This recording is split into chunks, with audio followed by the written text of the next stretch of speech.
What's up, guys? I'm Zachy J, and today we're talking about why spirituality is easy. A lot of people, when they start their spiritual journey, they might think it's really daunting and just a complete uphill battle. They're like, oh my God, I'm gonna have to read all these books and do all these practices and spend all these hours meditating. I don't even know if I should. But that's why I'm going to share with you 3 simple frameworks that you can use to understand any spiritual discipline and understand all of spirituality and make it really simple and applicable. After that, we're going to dive into a little bit of advanced concepts, and then I'm going to finish it all off with how I'm using this information that I'm sharing with you today, so you have something to compare it with. A real life example. The first framework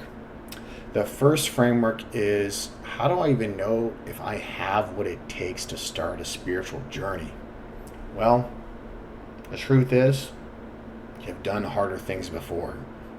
That's right.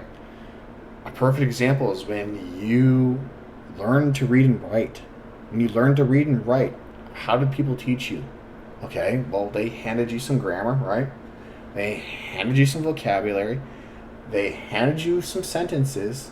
Then you held on to this information long enough until you started making those connections.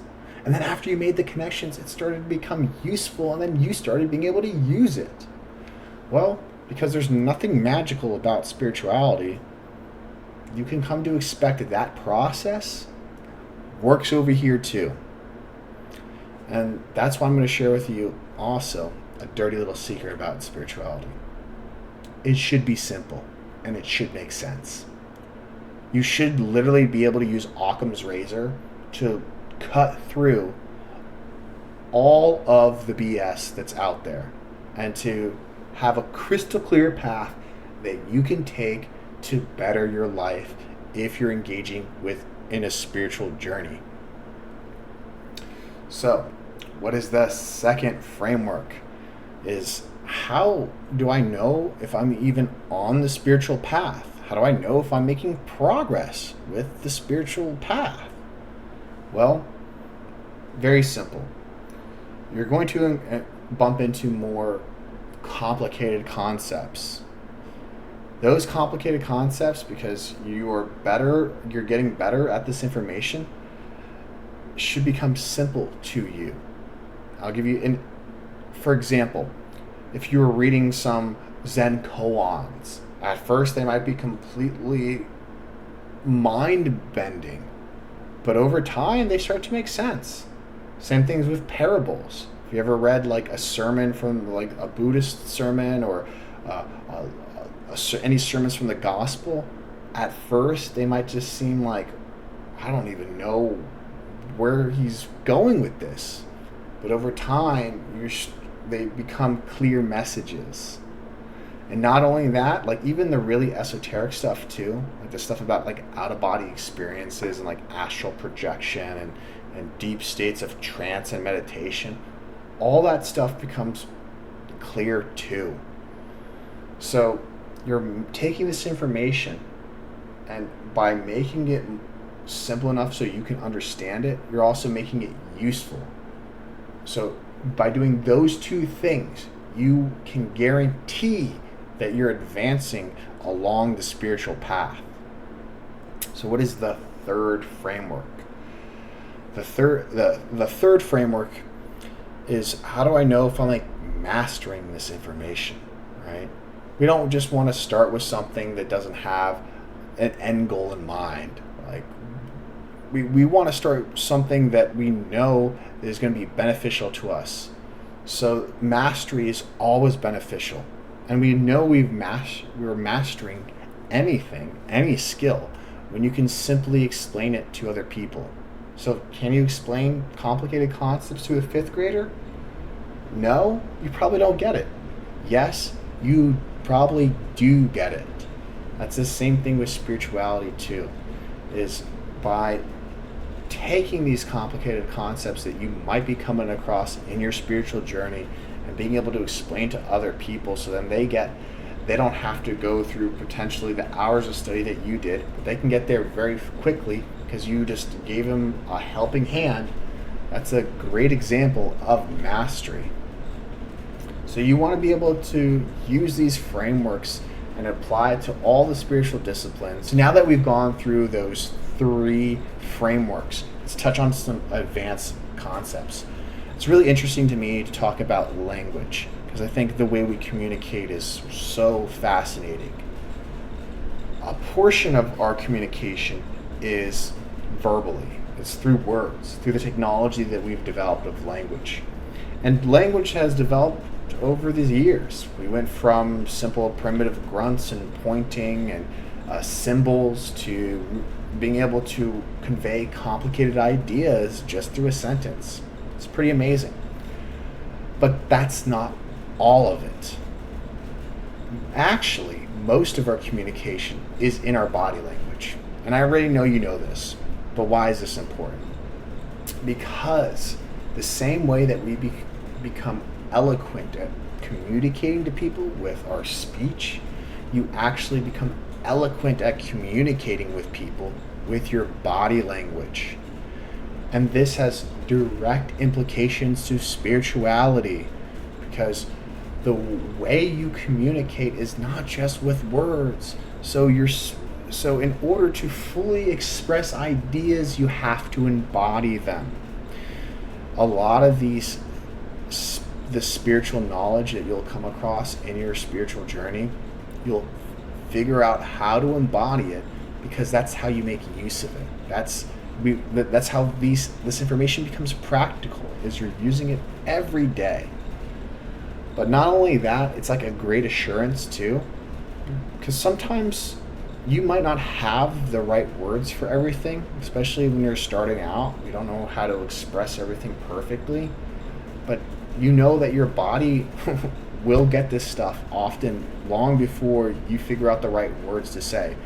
And a perfect example of this is if you have like a crush, right? You have somebody that you're interested in. Your body like knows that you're compatible with this person, and then you seek to communicate with this person, but you just might not have the perfect choice of words. But if you're genuine with it and you're communicating with them, they will get the message that, yeah, okay, this person likes me. They might be a goofball, and they might not be able to be like have a silver tongue and how they're trying to convey how much they do like me. But I understand that just by examining them and just engaging with them in a conversation. So use this as a way to gauge yourself. If you can feel the information in your body, you feel how it's making you calmer, you feel how it's making you more at peace and more centered in who you are, then you know you're making great progress with this information. And also when you're communicating this information to other people, you're communicating your spiritual journey and all the insights you found along the way. You don't have to have the right words for it. I get it. But because you feel the truth, eventually you will get the right words, and then you will figure out how to use the right words. So it's a great place. It's a great thing to keep in mind. Now, how am I using this information? I'll give you a little bit of a comparative example, so then you can see how you might approach these frameworks and how you might apply them to your own life, right? And here's how I'll give you an understanding about how I was using this information. When I first started, I did like a broad, general, comparative study on all the spiritual disciplines out there. I was going to ashrams, doing yoga, I was doing martial arts, I was reading the Bible, Patanjali Sutras, the Blue Cliff Records, I was reading the Buddha sermons. I just was picking up information, holding on to it, just examining it, looking at it. I wasn't ever like 100% like blown away by any of it, especially when I first went through it. But eventually, after like looking at it all and kind of gathering all these points of perspective, it allowed me that when I was encountering new information, it was all becoming very streamlined and simple to understand.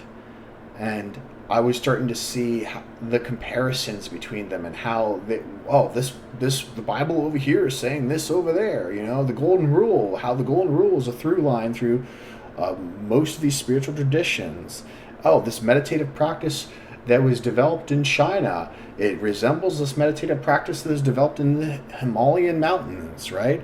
And these New Age practices seem very similar to the ones that I've read about over there. And how has yoga changed over time? So these things started to become very simple, and then that really helped my intuition take a hold. And my intuition after that was something that I could now rely on to guide me and help me navigate through my spiritual path. And it's important that after you have that general understanding and that and information that you're encountering is now like digestible for you, that you start developing your practice and developing habits around it. You want to make sure that your practice and your habits are not only sustainable, but they're giving you that utility that allows you to continuously invest in it because you know you're getting something worthwhile from it. So it's not, like I said before, it's not enough just to know things. You have to make practical use of them. And then after all that, after I've made all these connections and spent all this time practicing, that's what I'm now doing is sharing that with other people because it's important. It has helped in my life allow for that monkey mind to calm down the monkey mind, for me to drop into flow states much faster, to find that creative process. I'm no longer wondering, how do I get that creative process? What if I bump into writer's block? I'm just like, okay, well, if I bump into the writer's block, I have all the tools necessary to navigate that. Thank you guys. If you enjoyed the content today, think about hitting that subscribe button and giving this video a like.